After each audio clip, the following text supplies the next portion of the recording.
Assalamualaikum warahmatullahi wabarakatuh.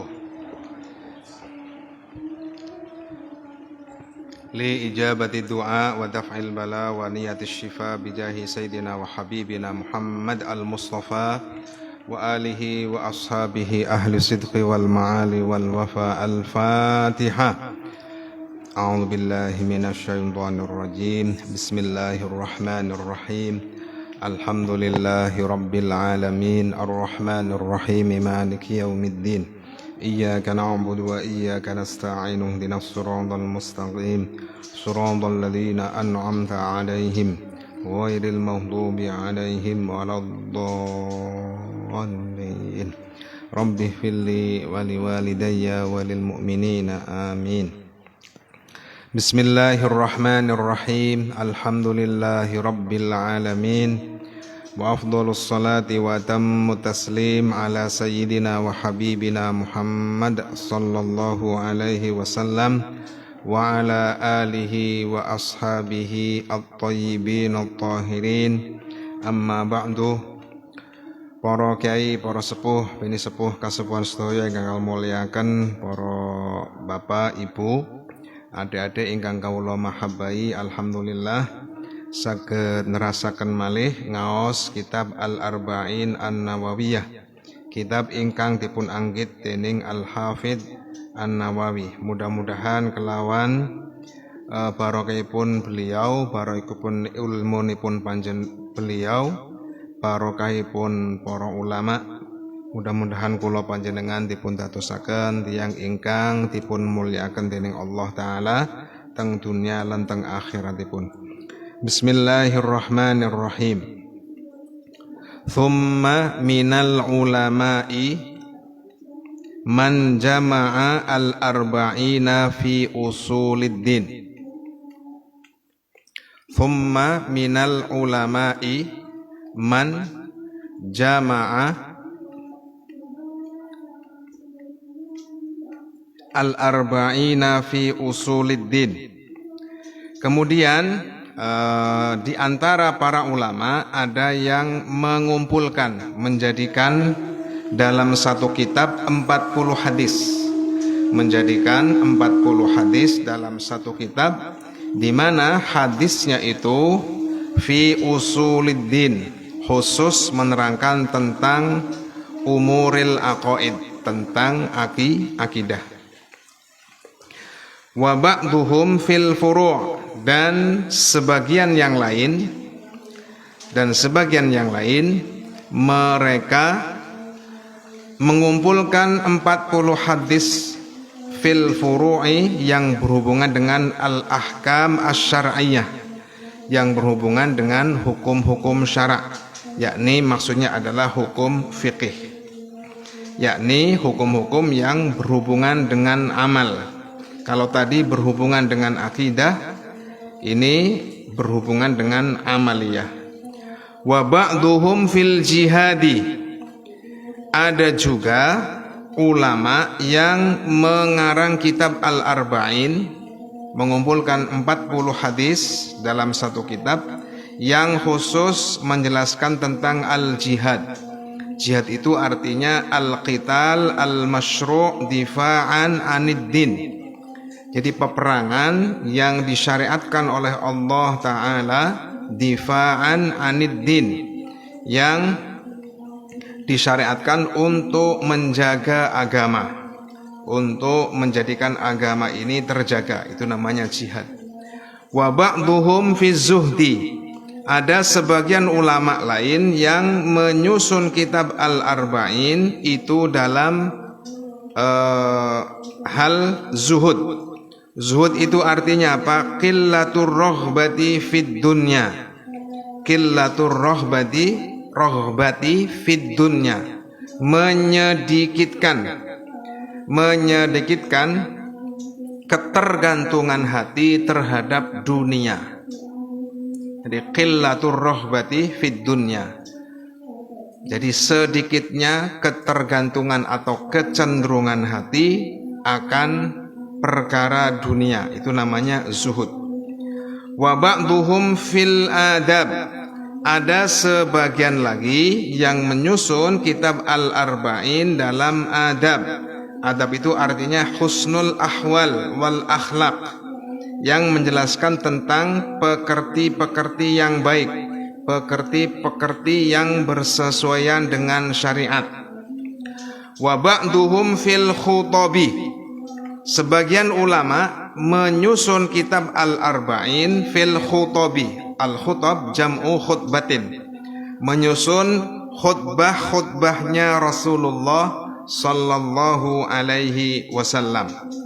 Jadi mereka secara khusus menyusun hadis Al-Arba'in yang berhubungan dengan khutbahnya Rasulullah di berbagai keadaan di beberapa tempat. Wa kulluha maqasidu salihatun radhiyallahu an qasidiha. Semua itu adalah merupakan tujuan-tujuan yang baik. Ada yang mengarang tentang usuluddin, itu adalah perkara yang baik dan ini adalah perkara yang paling pokok. Nah, kemudian ada yang menjelaskan tentang furu' dan sebagainya dan sebagainya. Ini semuanya adalah maqasid salihatun, adalah tujuan-tujuan yang baik. Radhiyallahu an qasidiha. Semoga Allah Ta'ala memberikan kebaikan, memberikan keridhaan kepada orang-orang yang menyusun Al-Arba'in sesuai dengan tujuan baiknya. Dan di antara ulama Indonesia itu ada seorang syekh namanya Syekh Muhammad Yasin Al-Fadani. Beliau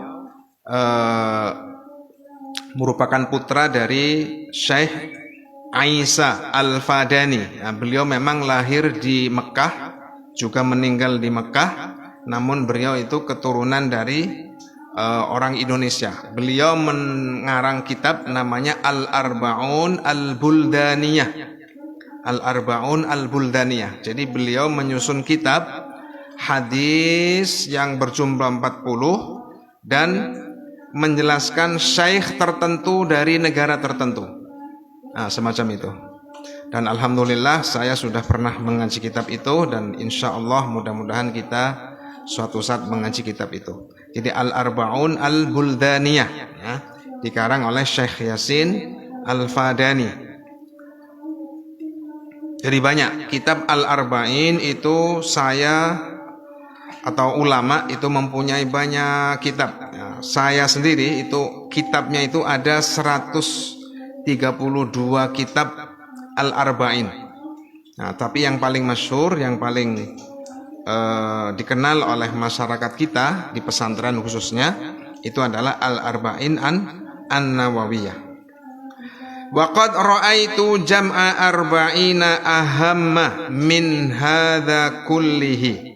Kemudian saya An-Nawawi meyakini bahwa mengumpulkan 40 hadis yang lebih penting daripada yang telah disebutkan tadi.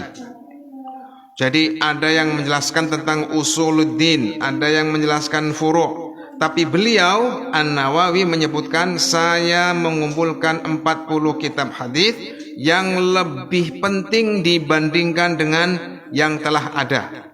Ahamma min hadza kullihi. Kenapa? Listimaliha 'alal usul wal furu' wal adab. Jadi kitab ini, kitab Al-Arba'in An-Nawawiyah ini adalah kitab yang 40 hadis tapi mencakup usuluddin, mencakup furu', mencakup adab dan sebagainya dan sebagainya. Jadi 40 hadis yang disampaikan oleh An-Nawawi ini adalah kitab yang menurut para ulama dan menurut beliau sendiri ini adalah kitab yang paling baik di dalam kitab di dalam menjelaskan 40 hadis, menjelaskan 40 hadis atau Al-Arba'in. Sebelum An-Nawawi itu ada seorang ulama namanya Al-Hafidh Ibnu Shalah. Al-Hafidh Ibnu Shalah beliau menyebutkan 27 hadis. 27 hadis yang kemudian ditambahkan oleh An-Nawawi dalam kitab Azkar, ditambahi 3 kitab.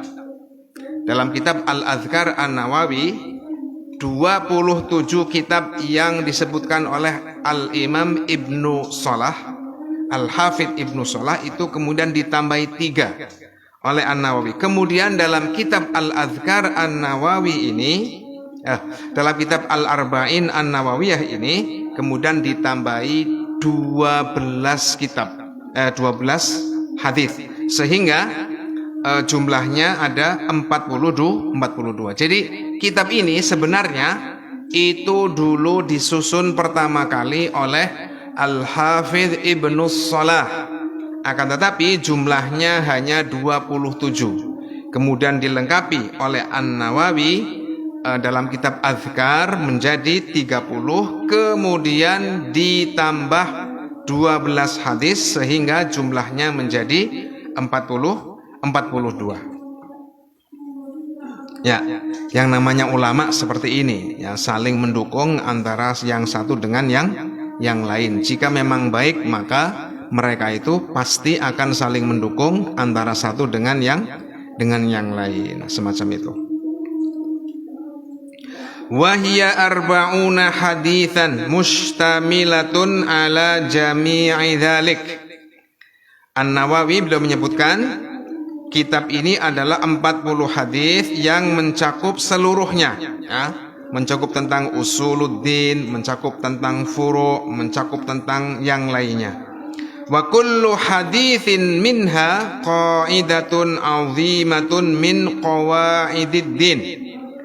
Setiap hadis dari 40 hadis yang akan disampaikan nanti adalah qaidah. Jadi al-amru al-kulliyu alladhi yashtamilu al-ajza, itu namanya qaidah. Jadi sesuatu yang global, di mana sesuatu yang global ini mencakup bagian-bagian yang banyak.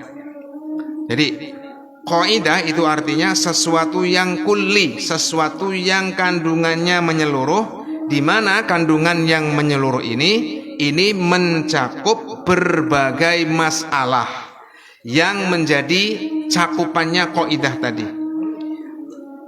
Min qawaididdin, yang merupakan kaidah-kaidah agama. Qad wasafahul ulama'u anna madarul islami alaihi, di mana hadis-hadis yang akan disebutkan oleh An-Nawawi disifati oleh ulama. Wa qad wasafahul ulama'u, hadis yang disebutkan oleh An-Nawawi ini disifati atau disebut oleh ulama sebagai apa? Anna madarul islami alaihi. Madar itu artinya ghalibu ahkamihi yaduru alaihi. Madar itu secara bahasa artinya tempat beredar. Maksudnya ghalibul ahkami atau ghalibu ahkamihi yaduru alaihi. Kebanyakan hukum-hukum itu terkait dengan hadis yang akan disebutkan oleh Al-Imam An-Nawawi, seperti hadis innamal a'malu binniyat. Al-Imam Asy-Syafi'i dan Al-Imam Ahmad bin Hambal mengatakan bahwa hadis innamal a'malu binniyat itu adalah thuluthul ilmi, sepertiga ilmu dalam Islam itu semuanya kembali kepada hadis innamal a'malu binniyat. Ini jadi yang dimaksudkan oleh Al-Hafidh An-Nawawi ini adalah hadis-hadis yang pokok, yang menjadi rujukan-rujukannya para ulama di dalam menentukan hukum. Au huwa nisful islami, atau dikatakan bahwa hadis itu adalah nisful Islam, separuh daripada ajaran agama Islam itu ada pada hadis tersebut. Au thuluthuhu, atau sepertiganya, wa nahwu dzalik, atau selainnya. Maksudnya juz'un kabirun min ahkamiddin tata'allaqu bihi. Jadi kebanyakan hukum agama itu berkaitan dengan hadis-hadis yang akan disebutkan oleh Al-Hafidz An-Nawawi nanti insyaallah. Thumma altazimu fi hadhil arba'ina an takuna sahihatan. Kemudian Al-Hafidz An-Nawawi menyebutkan, saya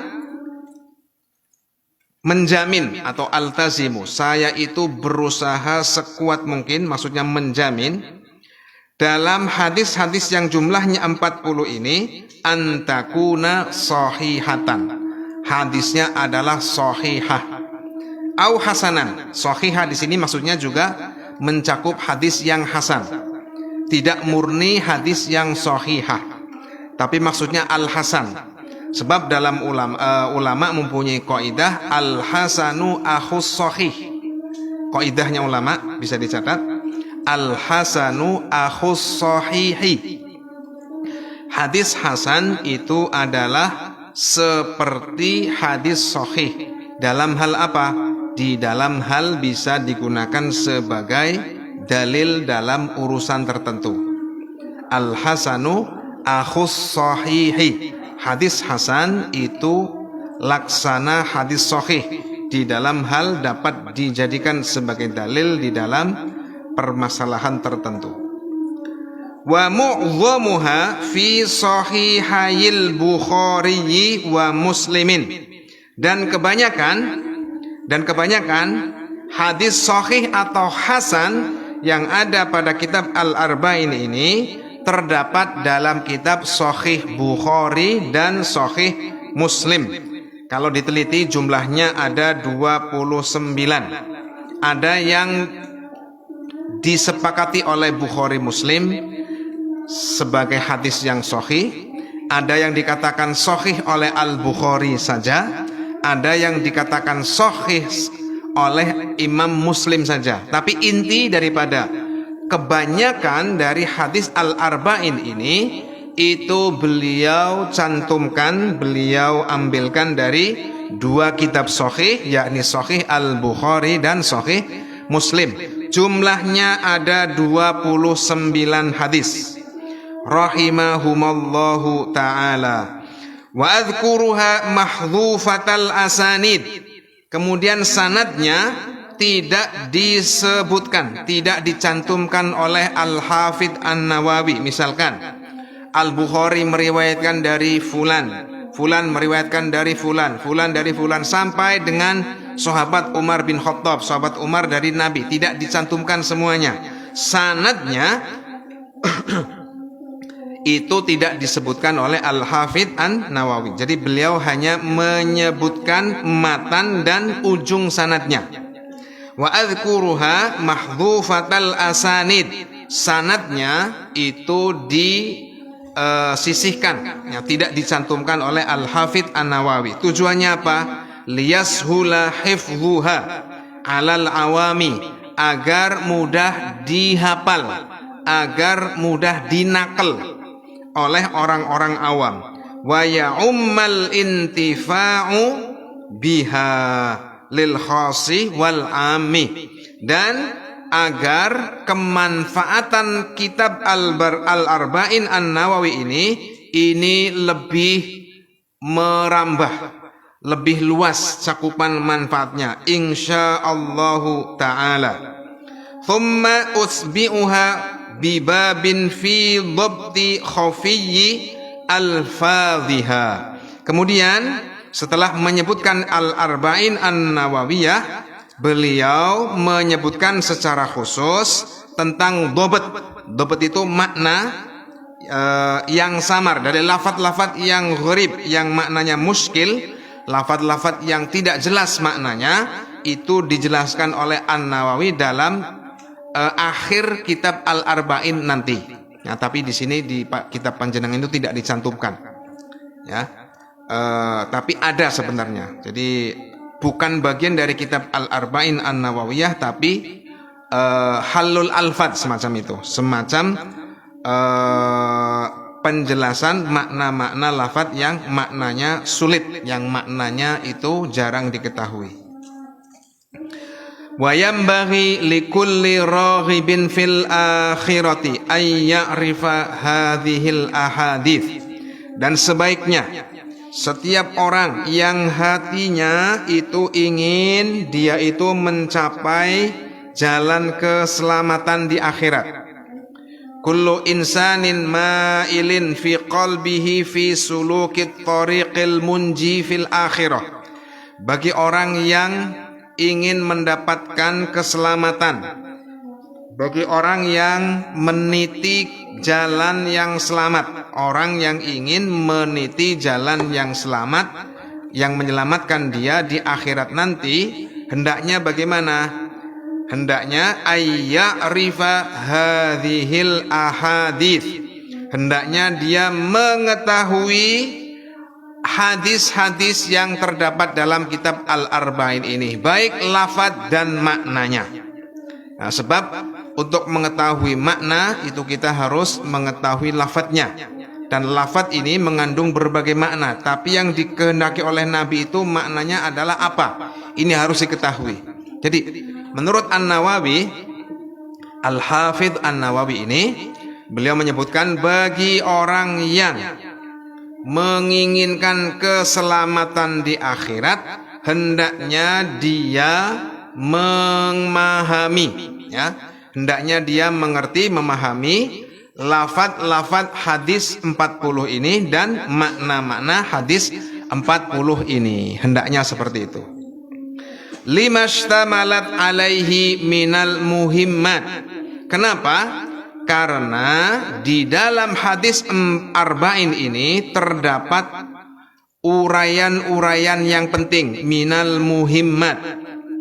Limashtamalat alaihi minal muhimmat. Karena di dalam hadis al-arba'in ini dicakup, terdapat cakupan hal-hal yang penting. Al-muhimmat di sini maksudnya adalah bayanul aqaid ad-diniyah wa usulis syara'i'. Jadi akidah-akidah yang berhubungan dengan agama, kemudian syariat-syariat yang pokok. Ini ada dalam kitab Al-Arba'in. Wahtawat alaihi minat tambihi ala jami'it ta'at. Kemudian kitab Al-Arba'in ini juga memuat, ya, memuat tentang apa? Jami'it ta'at, tentang berbagai ketaatan, walaupun tidak dijelaskan secara terperinci, tapi keseluruhan ketaatan kepada Allah Ta'ala ini diingatkan semuanya dalam kitab Al-Arba'in An-Nawawiyah. Wadzalika zahirun liman tadabbarahu. Yang demikian ini itu bisa dapat disaksikan secara jelas bagi orang yang mengangan-angan kandungan hadis Al-Arba'in. Wa 'alallahi i'timadi, dan hanya kepada Allah Ta'ala aku menyandarkan segala urusanku. Wa 'alallahi i'timadi, dan hanya kepada Allah. Ala itu adalah sesuatu yang sebenarnya diletakkan di akhir tapi diletakkan di depan. Itu dalam ilmu balaghah disebutkan taqdimu ma haqquhu at-ta'khir yufidu at-takhsis. Mendahulukan sesuatu yang sebenarnya diletakkan di akhir itu berfaedah takhsis. Jadi wa'timadi 'alallah sebenarnya begitu, tapi kemudian 'alallahnya didahulukan. 'Alallahi i'timadi, dan hanya kepada Allah. Nah, ada makna hanya. Wa 'alallahi i'timadi, dan hanya kepada Allah Ta'ala aku menyandarkan berbagai urusan. Saya ulang kaidahnya, taqdimu ma haqquhu at-ta'khir yufidu at-takhsis atau hasr. Mendahulukan sesuatu yang sebenarnya berada di akhir itu berfaedah kepada takhsis, menunjukkan arti hanya. Jadi wa 'alallahi i'timadi itu artinya begini, dan hanya kepada Allah aku memasrahkan berbagai urusan. Wa ilaihi tafwidi, dan hanya kepada Allah Ta'ala aku pasrah dan tunduk. Wa ilaihi tafwidi, Tafwidi di sini maksudnya in'iqadi wastislami. Wastinadi. Istinadi maknanya sama dengan i'timadi. Dan hanya kepada Allah Ta'ala aku tunduk, aku memasrahkan diri. Falahul hamdu wan ni'matu. Dan hanya bagi Allah Ta'ala segala puji, dan hanya bagi Allah Subhanahu wa Ta'ala alhamdu, pujian, wan ni'matu, dan berbagai nikmat. Segala nikmat itu pada hakikatnya yang memberikan adalah Allah Ta'ala. Allah yang berhak untuk dipuji. Allah itu berhak untuk dipuji. Awas, Allah tidak butuh pujian, tapi yastahiqu ayyuhmad. Allah itu berhak dipuji. Allah tidak butuh pujian. Jadi orang ahlu sunnah wal jamaah itu meyakini bahwa Allah itu berhak maka Allah dengan janjinya dia akan membalas pujian itu dengan kebaikan. Bukan berarti Allah butuh akan pujian. Demikian juga Allah Ta'ala haknya itu tidak boleh dicaci. Dicaci itu artinya apa? Disifati dengan sifat-sifat makhluk. Memuji kepada Allah itu adalah hak bagi Allah Ta'ala. Bukan berarti Allah butuh, tapi adalah hak bagi Allah Ta'ala. Yang memuji pada Allah Ta'ala karena memang Allah berhak untuk dipuji, maka dia akan mendapatkan balasan yang baik dari Allah Ta'ala. Dan Allah Ta'ala itu diharamkan, Allah melarang. Bukan berarti Allah rugi, tapi Allah hendaknya jangan dicaci. Sebagaimana dalam hadis qudsi dikatakan, syatamani ibnu Adam. Kebanyakan dari manusia, ada sebagian besar dari manusia syatamani, dia mencaci maki aku, mencaci maki Allah Ta'ala. Walam yakun lahu dzalik, dia diharamkan, dia tidak diperbolehkan untuk mencaci maki Allah Ta'ala. Seandainya seluruh dunia memuji kepada Allah Ta'ala, Allah tidak beruntung. Seandainya seluruh dunia mencaci maki Allah Ta'ala, Allah tidak rugi. Tapi memuji kita sebagai hambanya, memuji kepada Allah itu adalah hak bagi Allah.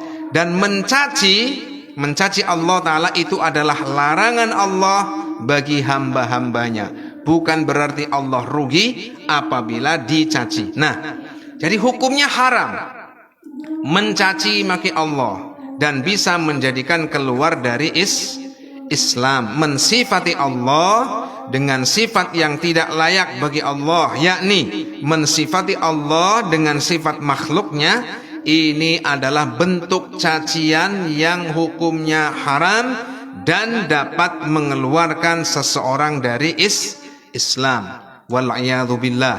Ada orang mensifati Allah dengan mempunyai anak. Itu namanya mensifati Allah dengan sifat makhluk. Ini sama artinya dia mencaci Allah, sementara Allah itu berhak dipuji, tapi dia justru malah mencaci kepada Allah Ta'ala. Nah, ini yang namanya lazimul madhabi madhabun. Syatamani ibnu Adam walam yakun lahu dzalik. Ada sebagian manusia yang mencaci maki Allah.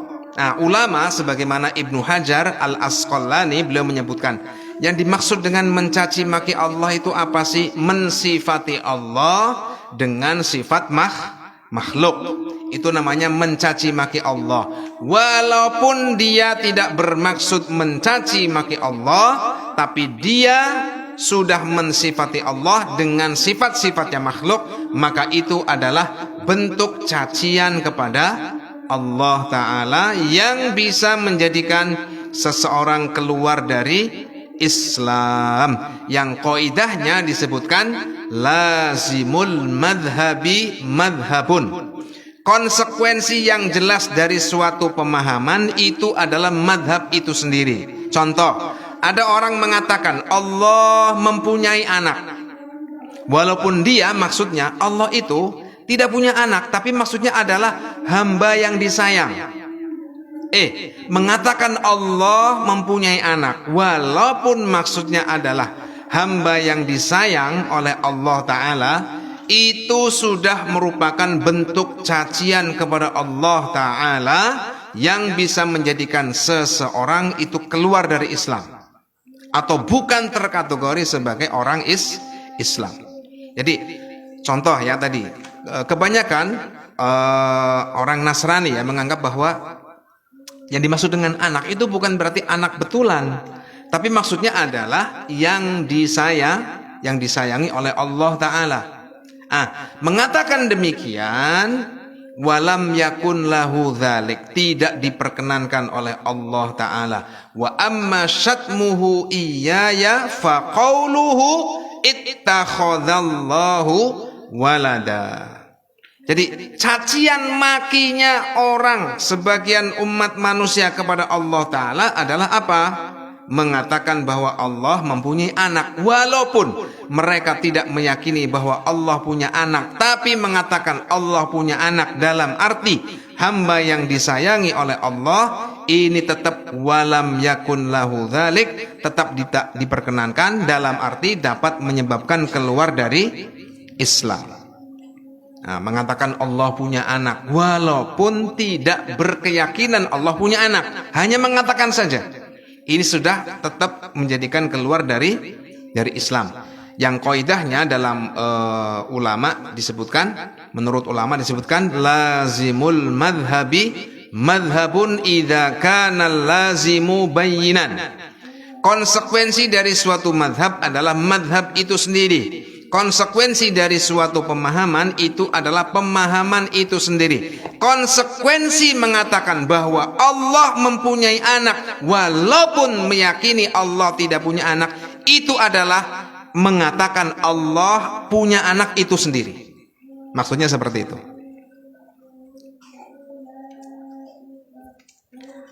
Falahul hamdu wan ni'matu. Allah Ta'ala berhak untuk dipuji. Huwa yastahiqqu alhamda. Allah berhak untuk dipuji. Wan ni'matu. Allah lah yang pada hakikatnya memberikan nikmat. Walaupun nikmat kadang-kadang melalui perantara makhluknya, tapi pada hakikatnya yang memberikan adalah Allah Ta'ala. Wa bihi taufiqu wal ismatu. Dan hanya karena Allah Ta'ala kita dijadikan mampu di dalam melaksanakan ketaatan kepada Allah Ta'ala. At-taufiqu khalqu qudratit ta'ati fil abdi. Diciptakannya kekuatan pada diri seorang hamba untuk mampu berbuat ketaatan. Jadi kalau kita taat, ada kekuatan pada kita untuk berbuat taat, pada hakikatnya yang menciptakan kita mampu itu siapa? Allah Ta'ala. Terus wal ismatu. Al ismatu disebutkan oleh Al-Imam Abul Hasan Al-Asy'ari, hiya anwa'un minal altaf. Al ismatu hiya anwa'un minal altaf idza tawalat wa tatalat bil mukallafi wa lam yatakhallalha kabirah. Itu namanya ismah. Ismah itu begini, menurut Al-Imam Abul Hasan Al-Asy'ari, imamnya Ahlus Sunnah wal Jamaah, anwa'un minal altaf, berbagai nikmat yang sangat lembut, nikmat yang sangat agung. Lembut di sini maksudnya kadang kita tidak merasakannya, ya. Kadang-kadang kita tidak bisa menghitungnya, tidak bisa merasakannya. Jadi anwa'un minal altaf Idza tawalat, apabila nikmat itu senantiasa ada pada diri seorang hamba, dia tidak sampai melakukan dosa besar. Itu namanya ismah. Ya, namanya ismah. Jadi seorang hamba yang diberikan pertolongan oleh Allah Ta'ala, ismah oleh Allah Ta'ala, maka dia itu mampu menjauhi dosa besar, dijadikan mampu oleh Allah Ta'ala di dalam menjauhi dosa besar. Nah, itu pengertian daripada ismah.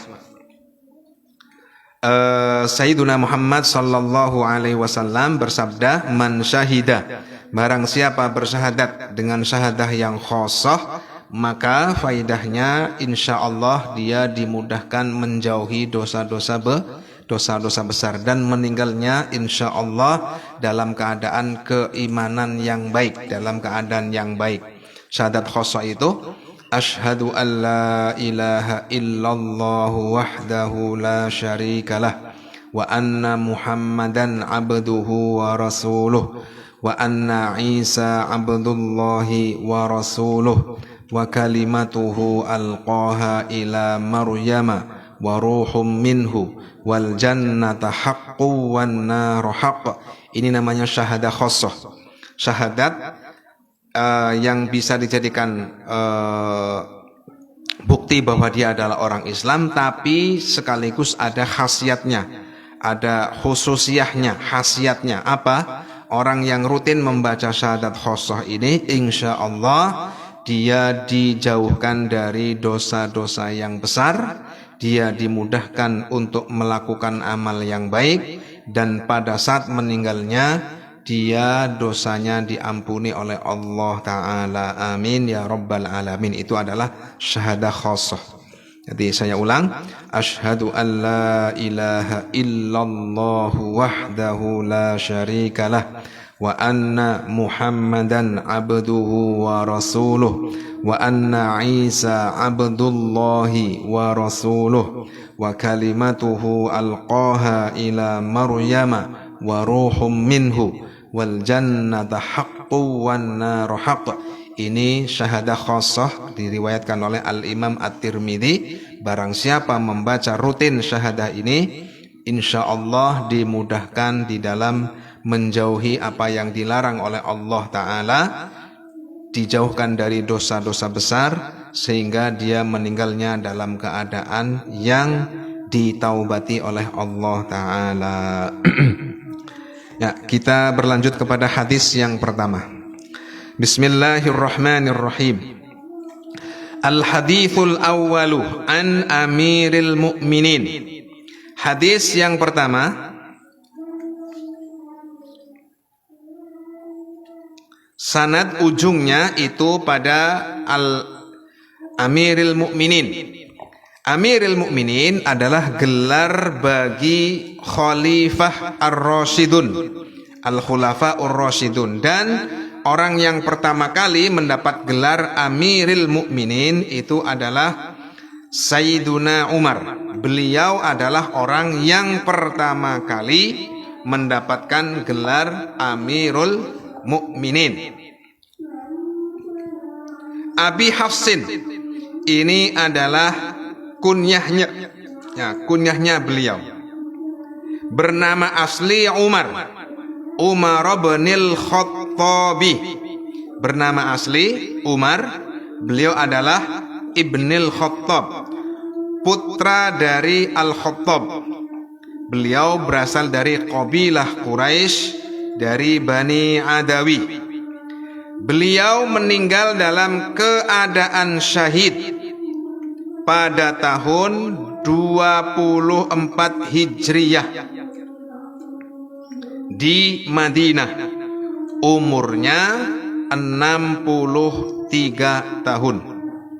Beliau ditusuk oleh orang Majusi yang bernama Abu Lu'lu'ah. Jadi begini, Sayyiduna Umar radhiyallahu anhu itu pernah berdoa begini, Ya Rabbi tawaffani syahidan fi sabilik fi baladi nabiyyik. Sayyiduna Umar radhiyallahu anhu, beliau pernah berdoa, ya Rabbi tawaffani syahidan fi sabilik.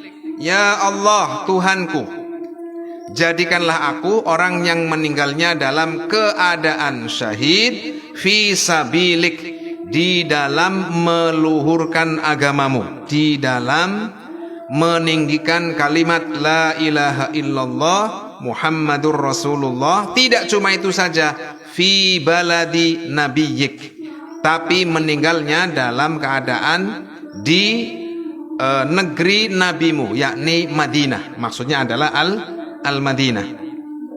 Ketika orang-orang mendengar doanya Sayyiduna Umar ini, banyak orang yang mengatakan, wahai Sayyiduna Umar, panjenengan berdoa, tapi doa itu kayaknya nggak bakal diijabah oleh Allah Ta'ala. Kenapa? Karena musuh itu jauh dari Madinah. Tidak mungkin panjenengan itu dibunuh oleh musuh-musuh Islam, itu nggak mungkin. Karena di zamannya Sayyiduna Umar, musuh itu sangat jauh dari Madinah.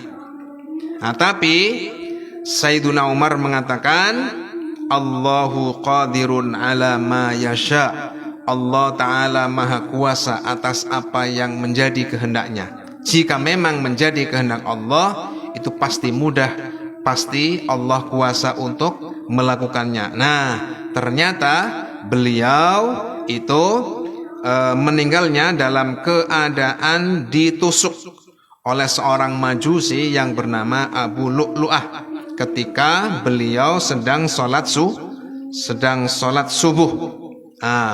Setelah ditusuk, beliau sempat tidak langsung spontan beliau meninggal, tapi selama 3 malam, 2 hari 3 malam, beliau masih dalam keadaan hidup, dan kemudian akhirnya meninggal dalam keadaan syahid. Doanya diijabah oleh Allah Ta'ala. Beliau meninggal dalam keadaan syahid dan meninggalnya dalam keadaan di Madinah. Dan Sayyiduna Umar adalah orang yang makamnya berada di samping Rasulullah Sallallahu Alaihi Wasallam. Ya, ini adalah manusia termulia kedua setelah Abu Bakar, setelah para nabi dan para rasul. Jadi kalau ada yang bertanya, wali yang paling afdol itu siapa? Jawabannya adalah siapa? Abu Bakar As-Siddiq radhiyallahu anhu. Kemudian setelah itu siapa? Setelah itu adalah Umar ibnul Khattab radhiyallahu anhu. Setelah itu siapa? Utsman bin Affan. Ini alal jumhur. Seperti Al-Imam Asy-Syafi'i, beliau mengatakan yang kedua adalah Utsman. Tapi ini tidak disepakati oleh Ahlus Sunnah wal Jamaah. Boleh mengatakan yang ketiga adalah Utsman atau Ali, ya. Kemudian nanti yang keempat apakah Utsman atau Ali? Ini terjadi khilaf. Tapi jumhur ahli sunnah wal jamaah, wali terbaik yang ketiga adalah Utsman bin Affan, baru kemudian Ali bin Abi Thalib radhiyallahu anhu. Nah, kita lanjutkan. Radhiyallahu anhu qala sami'tu Rasulullah. Sayyiduna Umar berkata, sami'tu Rasulullah sallallahu alaihi wasallam yaqul innamal a'malu. Ada kalimat atau huruf innama. Innama di sini maknanya adalah takkid. Innama itu maknanya adalah takkid. Fihi makna takkid. Jadi hasr itu kandungannya diantaranya adalah takkid. Jadi kalau dimaknai begini, al-a'mal ini jamak taksir. Jamak taksir dari lafadz amal yang terdapat al, yang dilalahnya itu adalah umum. Jadi begini, kalau dimaknai begini, innama i'tibarul a'mali asy-syar'iyyati bin niyat. Begitu. Innama i'tibarul a'mali asy-syar'iyyati bin niyat, atau innama tu'tabaru al-a'malu asy-syar'iyyatu binniyat. Itu maknanya seperti itu. Jadi amal-amal syar'i, amal-amal yang diperintahkan oleh syara', misalkan apa? Misalkan wudu, misalkan mandi, misalkan tayammum, misalkan salat, misalkan zakat, misalkan puasa, haji dan sebagainya. Itu namanya amaliyah syar'i. Ini innama tu'tabaru binniyat. Bisa disebut sebagai betul-betul amal yang syar'i jika terdapat niat. Jika terdapat niat. Ini namanya amal. Beda dengan at-tarku. Ada yang namanya amal, ada yang namanya at-tarku. Tarku itu meninggalkan. Jadi kalau al-amal itu adalah melakukan, kalau at-tarku itu mithlu tarki, seperti meninggalkan. Contohnya apa? Izalatun najasah. Izalatun najasah itu bukan amal, tapi mimbabit tarki, termasuk meninggalkan najis. Nah, izalatun najasah ini tidak disyaratkan adanya niat supaya izalatun najasah sah menurut syarak. Jadi di sini dikatakan innamal a'malu. Jadi amal-amal yang diperintahkan oleh syara itu hanya sah, hanya mu'tabar, hanya dikatakan sah apabila terdapat niat, mengecualikan at-tarku. At-tarku itu untuk dapat dikatakan sah itu tidak disyaratkan adanya niat. Ada orang menghilangkan najis tanpa adanya niat, menghilangkan najisnya sah apa sah? Sah. Tapi awas, agar berpahala maka tetap ini adalah perintah Rasulullah. Saya melakukan ini karena Rasulullah melakukan. Jadi bukan masalah sah dan tidak sahnya. Menghilangkan najis agar sah itu tidak membutuhkan niat. Tapi agar berpahala beda lagi urusannya. Agar berpahala maka dalam hati harus ada yang namanya niat yang baik. Niat yang baik. Saya melakukan ini karena mencontoh Rasulullah. Baju saya terdapat najis, maka agar bersih kembali, agar suci kembali, saya melakukan perintahnya Rasulullah. Nah, niat yang semacam itu bukan agar izalatun najasahnya sah, tapi agar mendapatkan pahala. Maksudnya seperti itu. Terus, wa innama likulli imri'in ma nawa, dan seseorang, maknanya begini, wa innama likulli imri'in nawa jazaa'u ma nawa, ay jazaa'ul ladzi nawahu min khairin aw syarrin. Dan setiap seseorang itu akan mendapatkan balasan dari apa yang ia niatkan. Awas, kalau tadi tentang sah dan tidak sahnya suatu perbuatan syarak, harus ada niat. Nah sekarang, baik dan jeleknya perbuatan, berpahala atau mendapatkan siksanya suatu perbuatan, itu tergantung niatnya baik apa jelek. Itulah makna daripada wa innama likulli imri'in ma nawa. Maknanya begini, wa innama likulli imri'in nawa jazaa'u ma nawa, ay jazaa'ul ladzi nawahu min khairin aw syarrin. Bagi setiap individu dia akan mendapatkan balasan sesuai dengan apa yang ia niati. Kalau tadi innamal a'malu binniyat itu adalah dorongan agar amaliyah kita sesuai dengan syarat. Tahsinul amal, memperbaiki amal agar sah itu harus ada niat. Kemudian wa innamal likulli imri'in ma nawa, ini adalah dorongan dari Nabi kita untuk apa? Tahsinun niyah, untuk memperbaiki niat agar berpahala. Jadi kandungannya dua. Dari innamal a'malu binniyat, ini namanya tahsinul amal, memperbaiki amal agar sah adalah dengan adanya niat. Kemudian wa innamal likulli imri'in ma nawa, ini namanya tahsinun niyah, agar niat itu berpahala maka niatnya harus niat yang baik. Nah, semacam itu. Faman kanat hijratuhu ilallah wa rasulihi fahijratuhu ilallahi wa rasulih.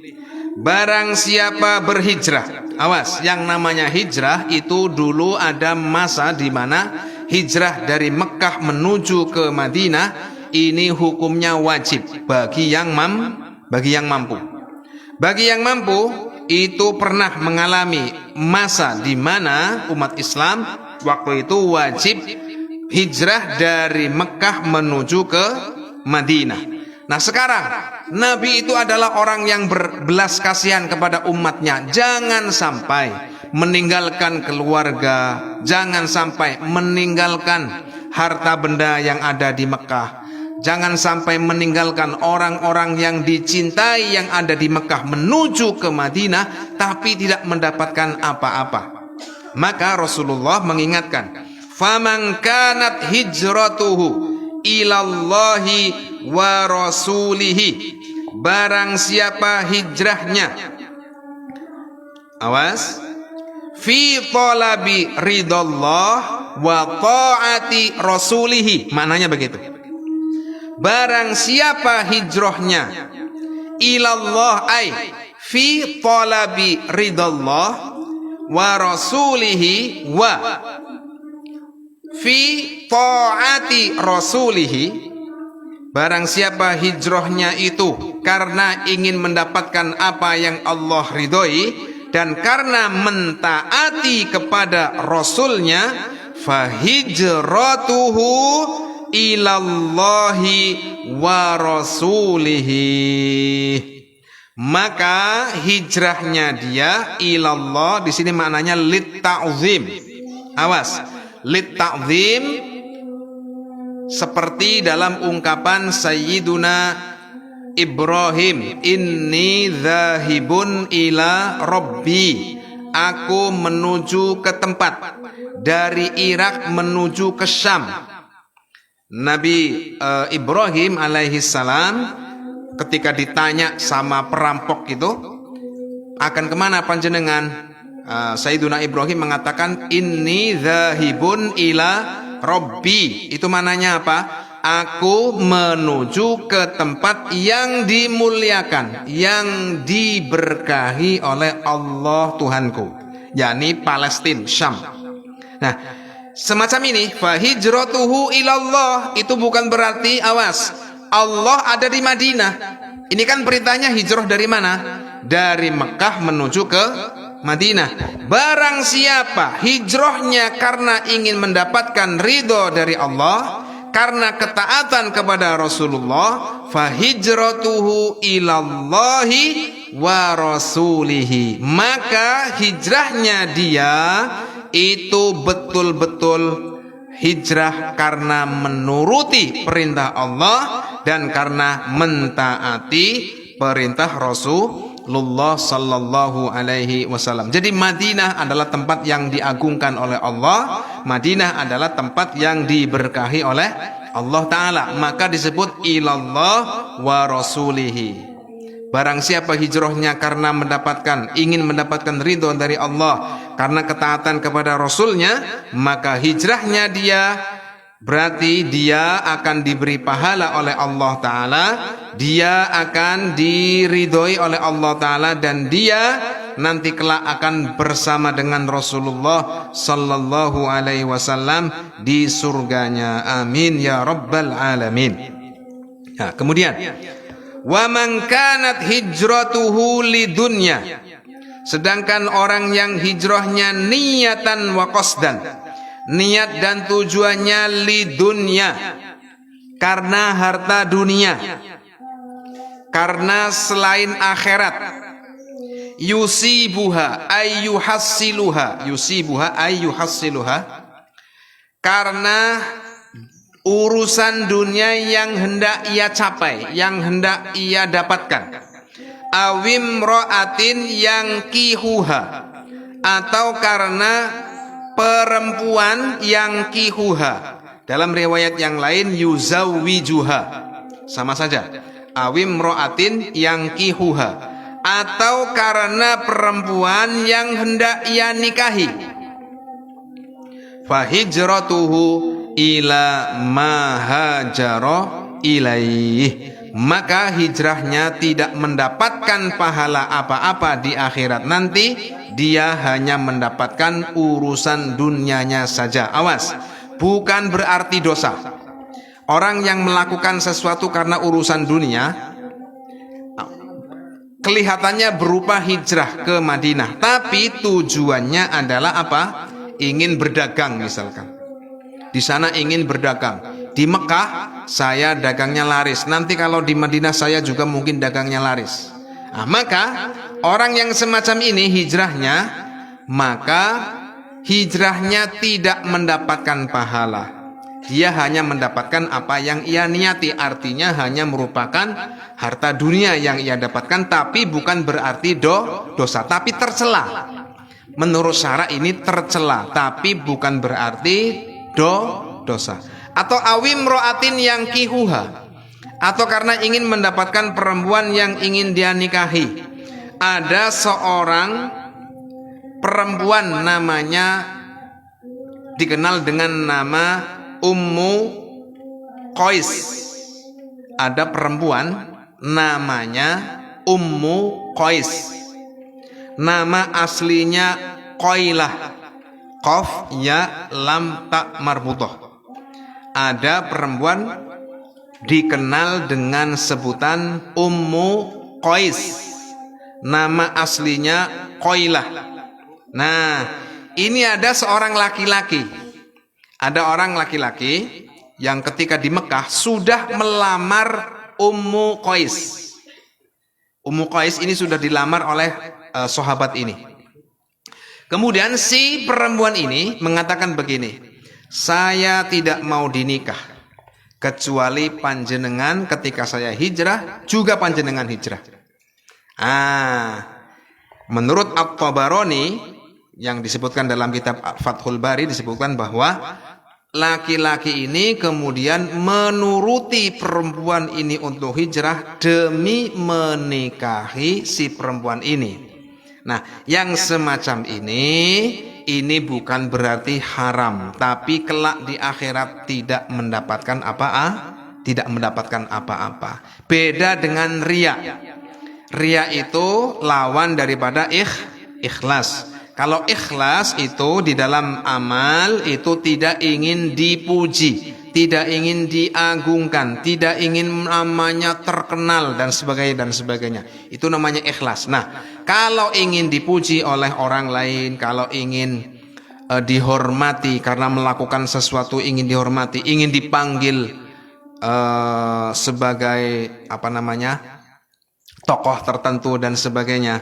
Nah, ini termasuk riya. Riya ini dapat meleburkan, dapat menghancurkan pahalanya amal. Amalnya sah, tapi pahalanya hilang, bahkan dia berdosa. Tapi orang yang hijrah karena perkara yang mubah, dia tidak karena menuruti perintah Allah, dia tidak karena mentaati kepada Rasulullah, maka yang ia dapatkan hanya itu saja, hanya urusan duniawi. Maka di sini hadis ini adalah mengingatkan kita bahwa di dalam melakukan berbagai ketaatan hendaknya kita jangan sampai lupa akan niat.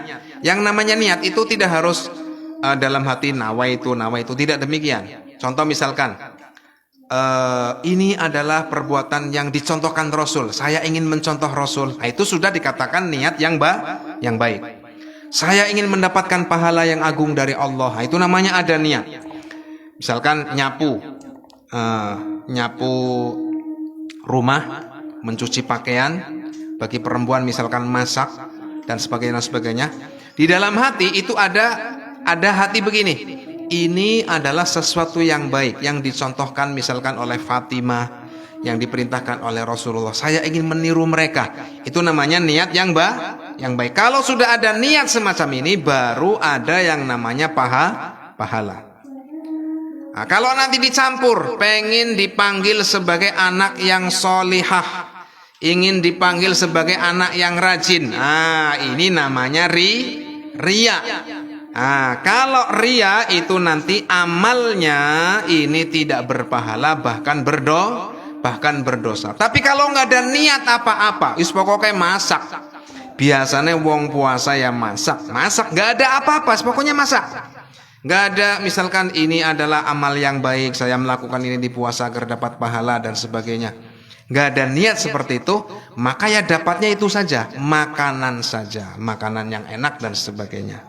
Jadi jangan lupa kalau melakukan sesuatu perbuatan yang baik itu hendaknya kita niati dengan niat yang baik. Hatta misalkan makan, minum ya, agar bernilai ibadah, maka kita niatkan agar kita kuat di dalam beribadah. Jadi ada kaidah lil wasail hukmul maqasid. Wasilah atau sesuatu yang menjadikan kuatnya ibadah itu nilainya seperti nilai ibadah. Makan yang kita gunakan untuk agar ibadah kuat. Sahur misalkan. Inna fis sahuri barokah. Di dalam sahur itu ada berkah. Padahal sama-sama makan, gitu loh. Tapi karena makan itu adalah sesuatu yang kita niatkan agar puasa kita kuat, maka di dalam sahur itu ada nilai ibadah. Begitu.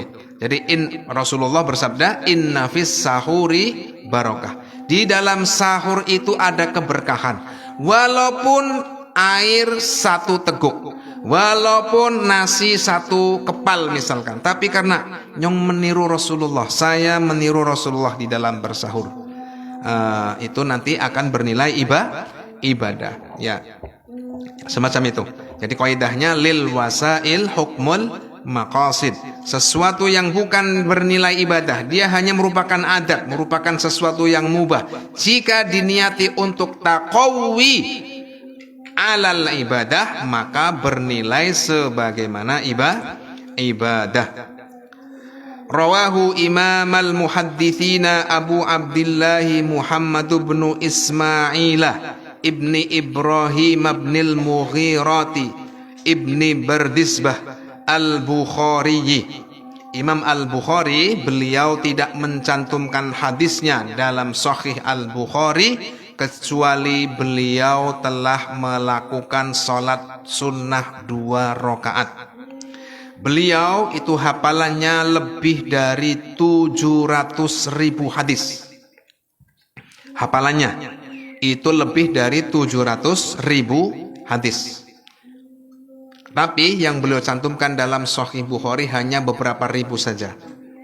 Dan beliau ini saking hafalnya, suatu ketika pernah dipanggilkan 10 orang.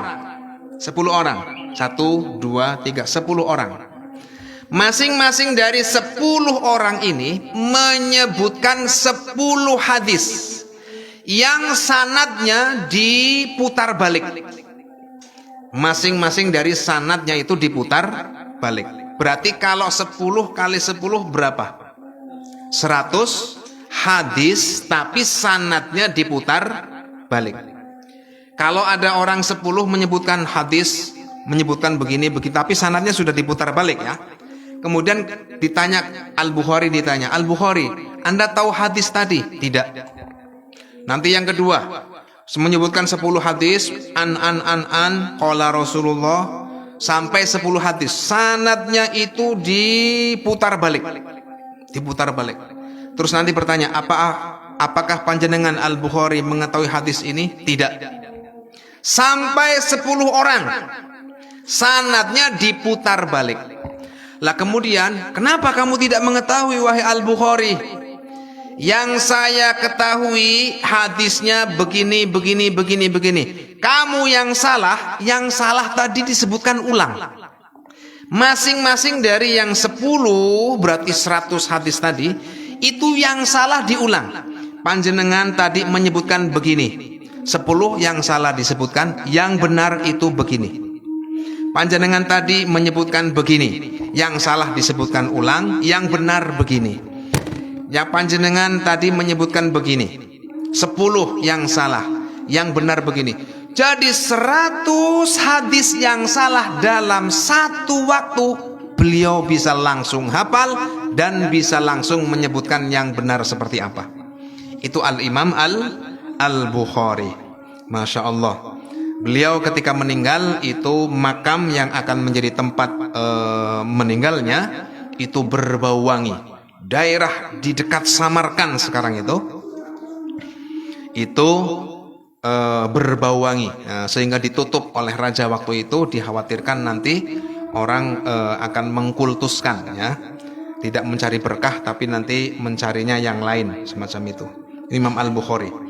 Kemudian wa Abul Husaini Muslim ibnul Hajjaj ibni Muslimin Al-Qushairi An-Naisaburi radhiyallahu anhuma fi sahihaihima alladzaini huma ashahhul kutubi al-musannafah.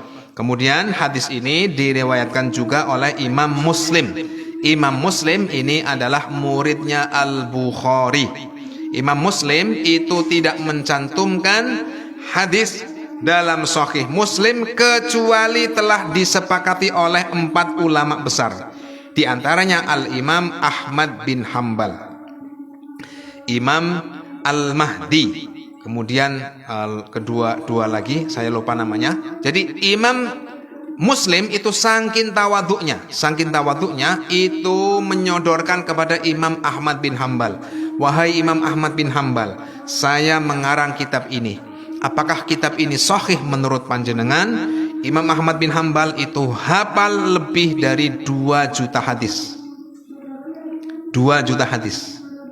Ya, tapi yang beliau cantumkan dalam Musnad Ibni Hambalnya itu hanya beberapa puluh ribu saja. Nah, semacam itu. Dan Imam Muslim itu pernah suatu ketika mencium kakinya, awas bukan menyembah, mencium kakinya Imam Al-Bukhari sebagai bentuk ketawaduan. Beliau mengatakan, andaikan yang namanya sujud itu dihalalkan, maka saya akan sujud kepada panjenengan. Tapi sujud itu diharamkan. Tapi beliau karena ta'zimnya kepada gurunya Al-Bukhari, beliau sampai seperti itu.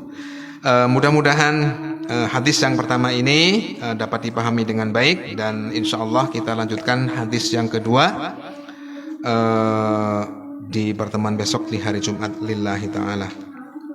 Kita hadiahkan Fatihah kepada saudara-saudara kita sesama muslim, minal muslimin muslimat, orang-orang yang sudah meninggal, utamanya para ulama, orang-orang yang telah berjasa kepada kita. Semoga keberkahannya dirasakan oleh kita yang masih hidup, oleh keturunan-keturunan kita. Al-Fatihah. Bismillahirrahmanirrahim. Alhamdulillahi rabbil alamin. Ar-Rahmanir-Rahim. Maliki yaumiddin.